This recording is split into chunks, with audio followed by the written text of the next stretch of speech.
Salut à tous, bienvenue sur Canal Turf. Nous allons parler des quintets de samedi, direction Cannes-sur-Mer. Quintets de plat, ils sont très au départ car il y a un an partant. C'est une belle course, une listed race, voire maintenant si on préfère pas plutôt les handicaps. Ça, c'est vous qui choisissez. Dimanche, direction retour à Vincennes. Il y a certes le Critérium des Jeunes, qui est la belle épreuve de cette réunion dominicale, mais il y a surtout le Prix d'Arras, qui est notre quintet, un quintet réservé à des chevaux âgés de 7 à 10 ans. Des chevaux que l'on connaît particulièrement bien. On va attaquer avec le quintet de samedi. Je vais d'ailleurs chausser mes lunettes. Quintet de samedi qui est organisé dans le prix Saunois. Il s'agit je vous disais, d'une listed race, autrement dit, on est juste en dessous de la catégorie des courses de groupe. Une épreuve qui a réuni 13 concurrents parce que le 6 est non partant, le 6 c'était le team. Sur la distance de 1600 mètres, nous sommes sur la PSF, autrement dit, la piste en sable fibré. Beaucoup de rentrants dans cette épreuve, en tout cas des chevaux qui n'ont pas encore couru cet été.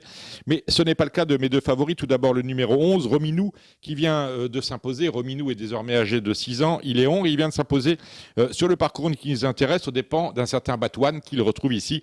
C'est une première chance. Première chance également, un autre spécialiste des pistes en sable fibré, c'est le numéro 3, Diwan Senora.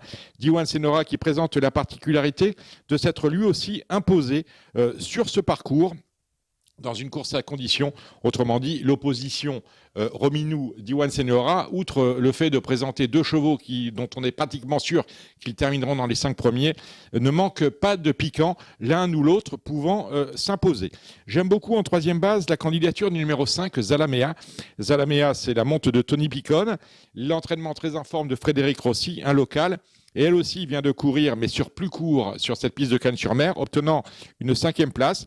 Mais on la jugera plutôt sur son avant-dernière sortie, où justement, elle avait pris la 4e place derrière Diwan Senora. Attention à cette Zalamea. Et puis ensuite, eh bien, on a le choix des armes. On peut éventuellement aller du...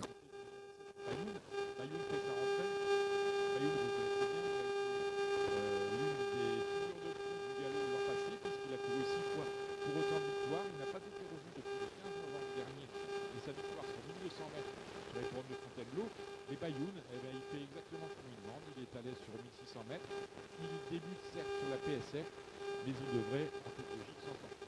4 bases, Rominou, Salamea, Diwan Senora et Bayoun. Ensuite, on va descendre des concurrents de ce quintet avec l'As Palace Prince. Entraîné en Allemagne par Jean-Pierre Carvalho, c'est une possibilité, mais pas une évidence. Le 2 Miracle des Aigles, à retenir pour les accessites, même s'il fait sa rentrée, on ne l'a pas revenu depuis le 16 décembre, 2 mois. Ça devrait le faire.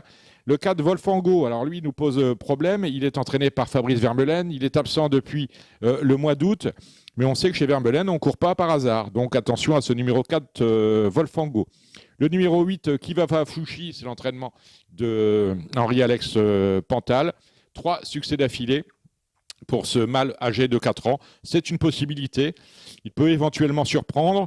On laissera de côté le numéro 10, Ronaldo. On s'intéressera, pour les raisons que j'ai évoquées un peu plus avant, à la candidature du 9, Batouane. Le 12, Lily Caféine, chance régulière. Gagner impossible, mais elle a pour elle d'être en forme. Et puis on a peut-être un regret avec le 13 I Am Charlie qui dépend lui aussi d'un entraîneur en forme, à savoir Jean-Pierre Gauvin, et qui est monté par l'un des jockeys fétiches de Jean-Pierre, à savoir Antoine Hamelin. Quant au numéro 14, Cayenne, cela me semble assez compliqué à ce niveau, d'autant qu'elle vient de montrer ses limites dans le sillage de Rominou et de Batouane. Donc n'oubliez pas 4 bases dans ce quintet cannois: Rominou, Diwan Signora, Zalamea et Bayoun. Voilà, je vous ai tout dit. On se retrouve maintenant pour parler de dimanche.